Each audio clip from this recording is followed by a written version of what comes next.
Bonjour à tous, c'est Sandy, on se retrouve pour le point du week-end et comme vous pouvez le voir, le SP500 et les marchés américains sont repartis à la hausse tout droit vers les objectifs haussiers. On va suivre ça, on va voir ce qu'il y a d'intéressant en ce moment sur les actions américaines et françaises. On est reparti à la hausse sur les marchés américains, comme je disais en introduction. Il y a le SP500 qui a clôturé sur ses plus hauts historiques vendredi soir. Désormais, on est susceptible de tenir cette ligne de tendance ascendante qui est la ligne de tendance qui devrait accompagner le cours jusqu'aux objectifs des 618,40 sur le SPY, l'ETF du SP500. Tant qu'on tiendra encore une fois cette zone, on sera toujours en direction de cet objectif haussier qui est l'objectif du triangle à cet endroit-là. Méfiance, semaine prochaine, on pourrait avoir un peu de volatilité dans un premier temps parce que on a pas mal de publications de résultats qui vont intervenir ces 3-4 prochaines semaines sur les marchés américains. Et en plus, on est susceptible d'avoir une petite résistance au-dessus de notre tête ici, à savoir si on la franchit sans mal ou alors si on est repoussé légèrement sur cette résistance. Dans tous les cas, il y aura cette ligne de tendance toujours ascendante qui sera là potentiellement pour venir soutenir le cours. Encore une fois, il faudra la tenir cette ligne ascendante pour toujours être dans le scénario de hausse et aller en direction des objectifs de la figure sur le SP500. Le Nasdaq qui quant à lui a un petit peu plus de mal toujours sur cette ligne de résistance, cet ancien gap sur le QQQ, l'ETF du Nasdaq. Ce gap, pas du coup cet ancien gap, ce gap actuel qui n'a toujours pas été comblé et qui joue encore une fois le rôle de résistance ici. À partir du moment où on va franchir à la hausse ce gap et on va complètement le combler, je pense qu'on partira sur un mouvement haussier sur le Nasdaq. Pour le moment, c'est pas le cas, on est toujours repoussé. Et ce qu'on va rechercher du coup, c'est plus bas ici pour effectuer un double bottom à cet endroit-là. On aura également la ligne ascendante de tendance sur laquelle on peut rebondir. On a également les 473,20 qui est une ligne qui a joué le rôle de support et de résistance à plusieurs reprises et sur laquelle on pourrait rebondir. Donc si jamais on corrige semaine prochaine sur le Nasdaq, ici on aura une belle zone de rebond. Cependant, au vu de ce que fait le SP500, c'est pas d'actualité en tout cas. On est toujours en direction des 600,40 sur le Nasdaq et du coup on devrait partir normalement assez prochainement en direction de ces objectifs parce qu'on traîne un petit peu dans cette zone-là depuis un petit moment. Il faut qu'on franchisse du coup ces plus hauts historiques sur le Nasdaq pour partir bel et bien en direction de ces objectifs. Apple qui a réintégré du coup le triangle, on avait potentiellement un double top à cet endroit-là qui nous menait dans cette zone-là. Du coup, ce ne sera pas le cas. On est revenu dans cette figure ici et on est en train à cet endroit-là de voir la volatilité se contracter. Donc, on s'attend potentiellement la semaine prochaine ou dans les prochaines semaines à avoir un mouvement d'ampleur du coup sur Apple. Ici, on est toujours au sein de ce triangle, comme vous le voyez, un triangle avec une zone de support ici qui a été mise à mal quelque peu à cet endroit-là, mais qui tient, et une zone de résistance à cet endroit-là. On a essayé de sortir de la figure ici par le haut, ici par le bas. À chaque fois, on a réintégré. Ici, on arrive proche de l'apex, très proche de l'apex. Donc, on devrait potentiellement avoir un mouvement d'ampleur qui s'effectue. Alors, ce qu'il faut privilégier bien sûr sur Apple, c'est un mouvement haussier au vu de ce que proposent en ce moment les indices américains qui ont des objectifs très haussiers. Et ce genre de triangle également sont très souvent cassés à la hausse. Les triangles sont très souvent des figures de continuation, 7 fois sur 10 environ. Donc ici, on a de bonnes chances en tout cas de franchir la résistance par le haut pour partir en direction des futurs objectifs de ce triangle qui devraient être autour des 278 $ sur Apple. Google, on est susceptible en hebdomadaire d'avoir rebondi sur une double zone de support. Ici, les anciens plus hauts historiques étaient les 150,6. On avait également une belle ligne de tendance ici. Elle a été tenue en hebdomadaire depuis sur le graphique journalier. On a rebondi. On est en train potentiellement de former une figure de retournement, soit une épaule tête, épaule inversée, soit un élargissement avec une rotation partielle ici, soit un potentiel futur double bottom. On va voir ce qu'on forme ici à cet endroit-là. mais ce qu'on peut dire en ce moment, c'est qu'en 1 heure, dans cette zone-là, on est en train de former, alors je ne vous passe pas le graphique 1 heure, mais on est en train de former une épaule, tête et potentiel deuxième épaule qui nous mènerait aux 152,20 $ à cet endroit-là. On a également un gap à combler, on a également les anciens plus hauts historiques des 150,6. Donc à voir si on effectue bel et bien un retournement, en tout cas sur cette zone-là, sachant que je vais passer en hebdomadaire. Ici en hebdomadaire, on a bel et bien rebondi sur cette zone qui était la zone des anciens plus hauts historiques aux 150,6 $. On avait également une ligne de tendance ascendante à cet endroit-là qui a bien tenu. Donc ici, en journalier, on est susceptible de former une figure de retournement qui peut nous remener de nouveau sur un mouvement haussier d'ampleur sur l'action Google.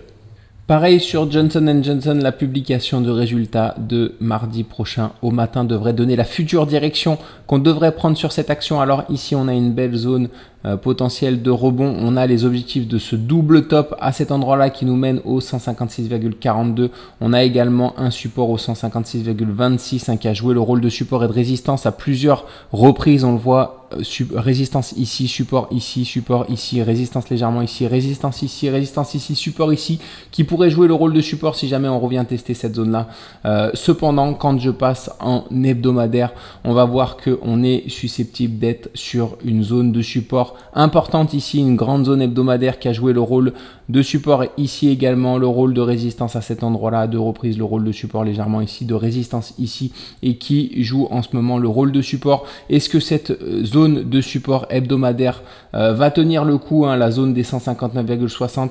On le saura après la publication de résultats. Ici, on voit que en horaire, on est susceptible de former également une figure de retournement. Donc, après la publication de résultats, soit on part vers le haut pour confirmer ce retournement, soit on va chercher légèrement plus bas sur Johnson & Johnson avant potentiellement de rebondir sur cette zone-là pour partir à la hausse, parce que pour rappel, en hebdomadaire, on est sur un grand canal descendant. Les canals descendants sont des figures qui sont très souvent cassées à la hausse. Donc, à tout moment, on est susceptible de rebondir pour sortir de ce canal par le haut. En tout cas, c'est un canal qui a bien duré, qui dure depuis quelques temps maintenant, depuis plusieurs mois, voire plusieurs années. Donc, on devrait voir une sortie imminente sur ce canal, en tout cas si on repart de nouveau vers le haut sur Johnson & Johnson.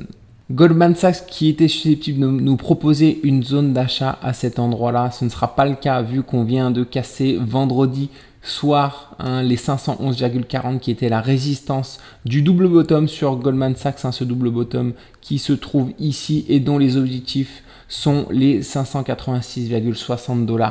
À voir si on confirme cette cassure ou alors si on réintègre la figure la semaine prochaine, sachant qu'on a la publication de résultats mardi matin. Donc ça devrait donner, en tout cas cet événement devrait donner la direction sur Goldman Sachs à venir. Soit on part en direction des 586,60, soit on réintègre la figure pour partir dans quelque chose d'autre de beaucoup moins propre en tout cas. Mais ce qu'il faut privilégier ici depuis cette cassure et cette clôture au-dessus des 511,40, du coup c'est un nouveau départ en direction encore une fois des objectifs haussiers sur Goldman Sachs. Tesla, pour rappel, on était soit dans le scénario d'une épaule, tête, épaule inversée pour partir en direction des objectifs des 386,50, des objectifs de cette figure, ou alors on était dans le scénario d'une plus grande figure, du coup d'un élargissement descendant. La plus grande figure est toujours ce qu'il faut privilégier. Cependant, on est sorti, on a confirmé la cassure de cette grande figure qui a des objectifs bien plus haussiers. Cependant, on a une chance sur deux de venir faire un throwback, c'est-à-dire de s'appuyer de nouveau sur la résistance. Alors là, c'est le cas, on revient de nouveau s'appuyer sur la résistance qui devrait jouer le rôle de support. Cependant, on ne peut pas considérer ce petit mouvement là de cette grande figure comme un throwback. Un throwback en général, pour qu'il soit sain et équilibré, il faut qu'il prenne un peu plus de temps. Donc ici, on revient sur l'ancienne résistance.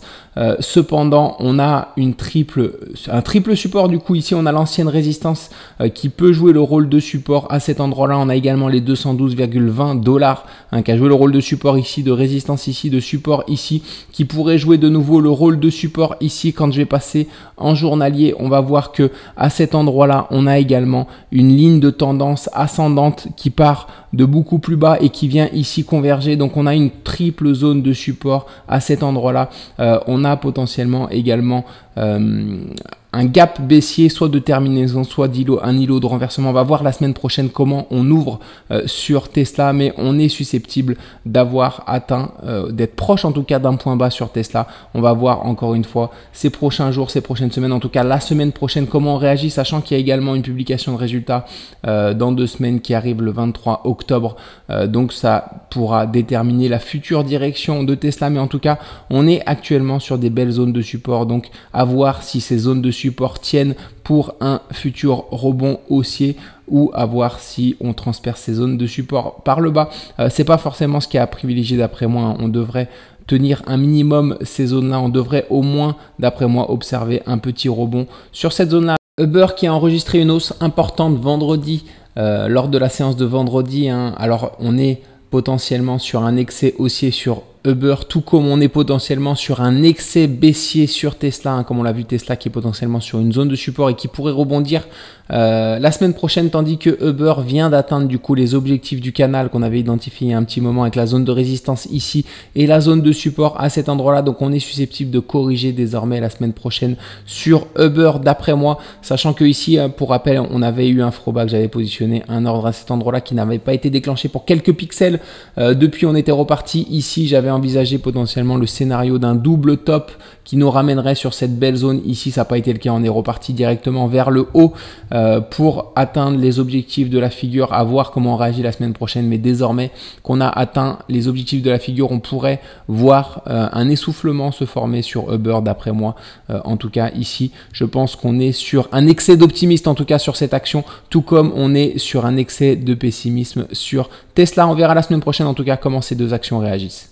L'argent silver qui a bien réagi au moment du retour sur son ancienne résistance ici, comme on peut le voir à cet endroit-là, on était sorti de cette figure, de cet élargissement, de ce canal descendant.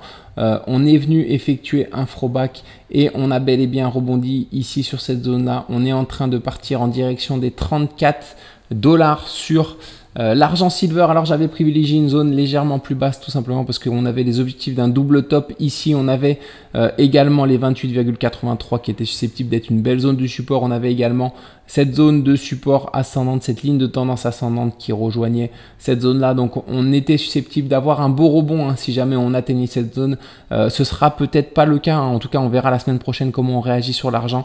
Est-ce qu'on est rejeté ici dans cette zone là pour venir légèrement plus bas, ou alors est-ce qu'on confirme la hausse et le rebond ici sur cette zone, sachant qu'on a eu un beau throwback quand même ici. Donc je vois bien désormais l'argent partir en direction de ses objectifs, en tout cas des 34,3, autour des 34 $ à court terme, à moyen terme. Donc on verra, on suivra ça ensemble. On passe sur les marchés français et le CAC 40. Alors pour rappel, ici on avait potentiellement un scénario d'épaule tête, épaule inversée. On avait cassé la ligne de coup par le haut, on avait confirmé, mais on a réintégré assez violemment par le bas. Depuis, on avait perdu, j'avais dit qu'on avait perdu cette zone ici de support, cette ligne de tendance ascendante, et qu'on aurait du mal à la récupérer parce qu'on a pas mal de résistance au-dessus de notre tête. C'est le cas en ce moment, comme on peut le voir ici, on est en train de latéraliser.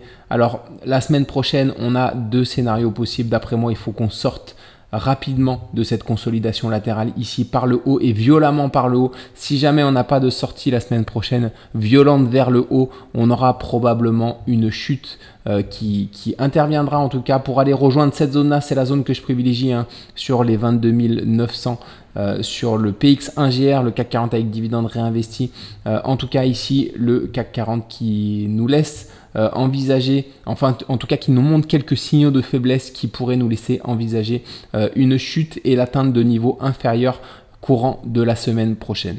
Une belle séance haussière également en fin de semaine sur Airbus. Comme on peut le voir, on a réintégré la zone qu'on avait identifiée. Ici, on avait une épaule, tête, épaule qu'on a cassée par le bas. Et ici, vendredi, on est venu réintégrer cette figure. Donc du coup, on va voir la semaine prochaine si on valide cette réintégration ou alors si on est de nouveau repoussé pour partir vers le bas. En tout cas, pour avoir des signaux de retournement effectif sur Airbus, il faudra franchir à la hausse les 141,50 €, qui est une zone qui a joué le rôle de résistance et de support à plusieurs reprises. Elle sera difficile à franchir par le haut cette zone, d'autant plus que ici, comme vous pouvez le voir, on a un gap à cet endroit-là qui pourrait rejouer également le rôle de résistance.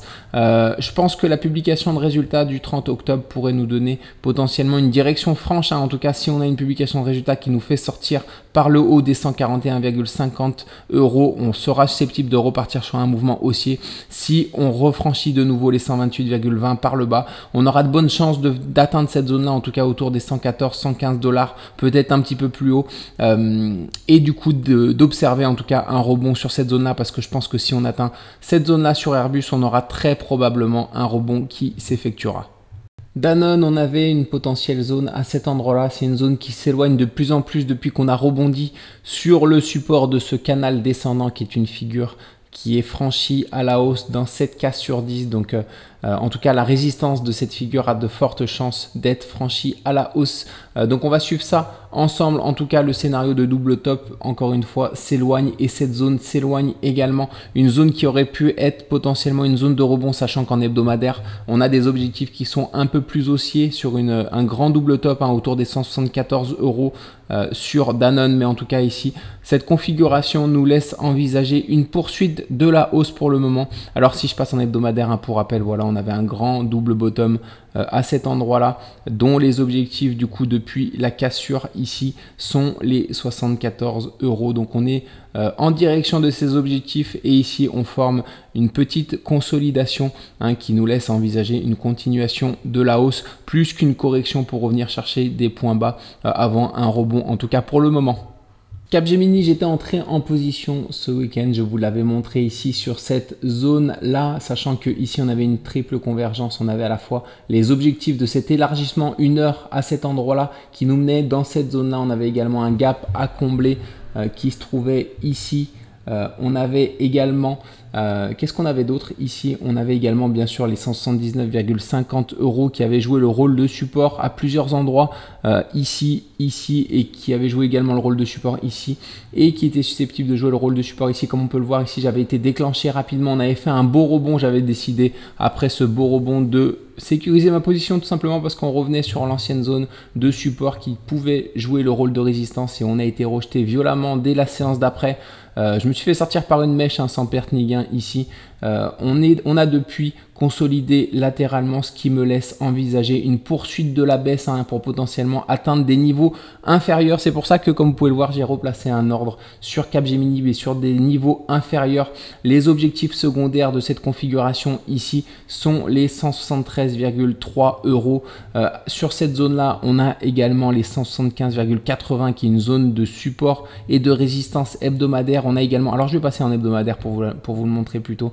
On a les 175,80 qui a joué à plusieurs reprises le rôle de résistance ici et le rôle de support ici. Donc on est susceptible de venir du coup s'appuyer sur cette zone-là. On a également cette ligne de tendance ascendante, hein, qui vient converger dans cette zone-là. Donc ici on a plusieurs en tout cas supports sur lesquels on est susceptible de rebondir, hein, et on est susceptible en tout cas, alors je vais repasser en hebdomadaire, de valider une figure de retournement ici suite au rebond, en tout cas sur cette zone des 75,80, parce qu'on peut voir que c'était une zone qui avait potentiellement joué le rôle de résistance à plusieurs reprises, donc qui joue le rôle de support en ce moment. Donc ici globalement on pourra observer en tout cas potentiellement à l'avenir une figure de retournement qui nous laisserait en tout cas envisager un mouvement haussier d'ampleur de nouveau sur cette action. Donc on va surveiller en tout cas cette zone là qui pourrait être intéressante encore une fois en journalier. D'après moi, la zone des 173 €, des 175-173 € pourrait être une zone sur laquelle Capgemini est susceptible de rebondir, en tout cas sur du moyen long terme. Rien de nouveau sur Bouygues, qu'on est en train de latéraliser ici. Alors je m'attends potentiellement à venir combler ce gap pour repartir vers le bas, pour valider en tout cas les objectifs de ce double top à cet endroit-là, des objectifs qui se trouvent aux 27,46 € et qui convergent avec plusieurs zones de support, en tout cas des zones potentielles de support. Quand je passe en hebdomadaire, on a ici cette zone-là autour des 27,52, hein, qui a été la ligne de coup de l'épaule tête-épaule inversée ici et qui a joué le rôle de support également ici. Donc on pourrait rebondir dans cette zone. On a également une ligne de tendance ascendante à cet endroit-là, hein, qui part d'ici, qui passe par ce point-là et qui passe également ici. On pourrait du coup rebondir. On a plusieurs raisons de rebondir sur cette zone-là si jamais on l'atteint. Encore une fois, on va voir si on est rejeté quand on rejoint de nouveau l'ancien support en tout cas de ce double top au 30,26 et qu'on comble ce gap. Je pense qu'on est susceptible en tout cas d'être rejeté ici pour repartir sur un mouvement baissier sur Bouygues. Encore une fois, si on atteint cette zone autour des 27,50 €, on aura potentiellement un rebond qui peut s'initier, en tout cas un rebond d'ampleur sur cette action. C'est ce que je privilégie en tout cas de mon côté. C'est pour ça que j'ai placé un ordre en attendant potentiellement d'avoir le cours qui revient dans cette zone-là. FDJ, on a fait une belle séance également. Vendredi, on a réintégré, en tout cas on a récupéré cette ancienne ligne de support qu'on avait franchi à la baisse suite aux mauvaises nouvelles, hein, sur FDJ. On l'a récupéré, désormais on s'approche du gap, de l'ancien gap en tout cas, d'un nouveau gap qui est toujours actif ici à cet endroit là. Alors je vais le tracer pour que ce soit plus clair. Celui-là n'est plus actif, celui qui est actif c'est celui-là à cet endroit là. Donc on est susceptible d'être rejeté à cet endroit là, sachant que la semaine prochaine on a la publication de résultats le 17 octobre après la clôture des marchés. Donc on pourrait avoir pas mal de volatilité. Si on part vers le haut après cette publication de résultats, on pourrait partir en direction des objectifs du grand double bottom en hebdomadaire. Si on est rejeté, on pourrait revenir potentiellement sur une zone intéressante d'achat à cet endroit-là autour des 32 €. On aura le temps d'en reparler après la publication de résultats. Mais dans tous les cas, on a un scénario clair en tout cas sur FDJ. Soit on revient rebondir potentiellement sur cette zone, soit on part en direction des objectifs de la figure hebdomadaire, hein. C'est ce grand double bottom ici dont les objectifs sont très hauts, sont aux 47 €. Alors ici on a effectué un throwback forcément qui déborde, en tout cas on consolide dans cette zone là, donc il y a une cassure mais qui n'a pas été très franche, hein. C'est le cas souvent sur les double bottom, on a souvent des throwbacks qui débordent, ça a été le cas également ici. À voir du coup après la publication de résultats si on part bel et bien en direction de ces objectifs ou alors si on corrige de nouveau pour atteindre cette belle zone ici sur laquelle on pourrait rebondir à court terme en tout cas. Hermès qui est toujours au contact de son ancienne résistance, hein, qui pourrait jouer le rôle de support mais qu'on a légèrement franchi à la baisse, hein. Pour rappel, on a un canal avec une zone de résistance ici et une zone de support ici. Les objectifs haussiers de ce canal sont les 2470 €. Alors ici, on est sorti de cette figure, on a réintégré ensuite. On est susceptible de voir s'effectuer un rebond dans cette zone-là, sachant qu'on a également, je vois un essoufflement qui est en train de se former ici. Donc potentiellement, on peut avoir un rebond qui s'effectue. Cependant, ce qui me dérange ici, c'est les gaps, hein, qui sont sous nous, sous le cours. En tout cas, ici, il y a un gap et les gaps sont susceptibles d'attirer le cours. Donc à cet endroit-là, on a un gap qu'on n'a pas comblé. On a également ici un gap qu'on n'a pas comblé. Et la zone que je privilégie pour un potentiel achat, c'est celle-ci, hein, tout simplement parce qu'on a le gap. On a également une ligne de tendance ascendante en hebdomadaire et une ligne potentiellement de support. En hebdomadaire également, les 1930,5 ont joué le rôle de support et de résistance à plusieurs reprises. Donc ici, si on atteint cette zone-là, en tout cas, je m'attendrai à un rebond d'ampleur. Mais pour le moment, c'est pas d'actualité. On va voir ce qu'on effectue ici. Soit on repart vers le haut directement en direction des objectifs, soit on vient combler tous les gaps et on vient potentiellement tester cette zone légèrement plus basse pour un rebond qui sera, je le pense, d'ampleur si jamais, en tout cas, on vient tester cette zone des 1940-1930 €. Schneider Electric, pour rappel, on était dans ce scénario du coup d'élargissement avec la zone de résistance ici et la zone de support ici. On a fait une première oscillation, une seconde, une troisième, une quatrième, une rotation partielle. On est sorti par le haut. Désormais, on est susceptible d'être en direction des objectifs des 278,20 € sur Schneider Electric. On a effectué un throwback, on est en train de rebondir après le throwback. Alors ce qui m'avait dérangé ici, c'est cette bougie là, c'est cet îlot de renversement qui avait des objectifs en tout cas qui étaient très bas au 214,30. Ces objectifs sont toujours effectifs tout simplement parce qu'on n'a pas encore comblé le gap qui a formé cet îlot de renversement. On l'a seulement comblé partiellement depuis, on est rejeté, on voit qu'on bute sur cette zone là, donc on est susceptible de repartir vers le bas pour atteindre les objectifs de cet îlot de renversement. Ici, c'est le seul élément en tout cas qui m'avait dissuadé d'entrer en position sur cette zone là après ce beau throwback ici, parce qu'on avait potentiellement sur cette zone là un beau rebond qui pouvait s'effectuer pour partir en direction des objectifs. Ça a été le cas, on a commencé à effectuer un rebond. Pour le moment, on est toujours sous le coup de des objectifs de cet îlot de renversement jusqu'à ce qu'on comble ce gap À partir du moment où on aura comblé totalement ce gap, on pourra partir potentiellement sereinement en direction des objectifs de cette figure. Méfiance cependant en chemin, on pourrait avoir des corrections notamment après le comblement de ce gap ici. Mais en tout cas, ce qu'il faudra garder en tête, ce sera les objectifs de cette figure, de cette grande figure ici, si jamais on comble bel et bien totalement ce gap sur Schneider Electric. Total Energy, pour rappel, on est sorti de ce canal descendant avec la zone de résistance ici, la zone de support ici. Les objectifs de ce canal descendant sont les 68 €.